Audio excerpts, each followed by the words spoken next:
Hello everyone and welcome to today's video. And yeah, in today's video we're going to be discussing about the new Microsoft Gpt-4, which is expected to be launched next week. As of today I am creating this video.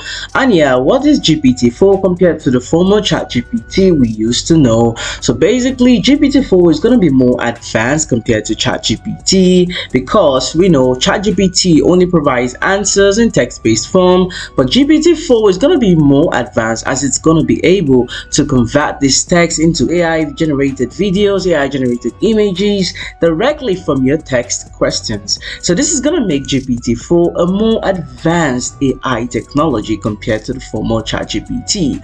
The news was revealed by Andreas Brown, Chief Technology Officer at Microsoft Germany, at a recent event titled AI in Focus. So basically what he said was, we will introduce GPT-4 next week. We will have multimodal models that will offer completely different possibilities. For example, videos. So as we can see, GPT-4 is going to be more advanced compared to the ChatGPT, which was just basically just a text-based AI. So basically we're going to be inputting text in this GPT-4, and it's going to be able to be converted into images, generated AI images, or even videos. Also, we can see at the AI event, Microsoft explained that GPT-4 will be multimodal. Olga Ken, Director of Business Strategy at Microsoft Germany, explained that this would allow the company's AI to translate a user text into images, music, and video. So we can see that GPT-4 is going to be more advanced, and the great news is that it's going to be launched next week.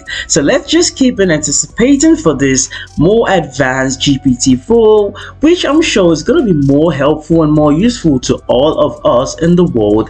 And let's see how it's going to come about, and let's hope for the best, as we can see from the anticipation that GPT-4 is going to be more interesting. And yeah, that brings us to the end of today's video. If you surely learned a lot from today's video and you haven't subscribed, kindly subscribe, as I'm sure you definitely don't want to miss out on more updates or more news about trending AIs. And I'll see you guys in my next video.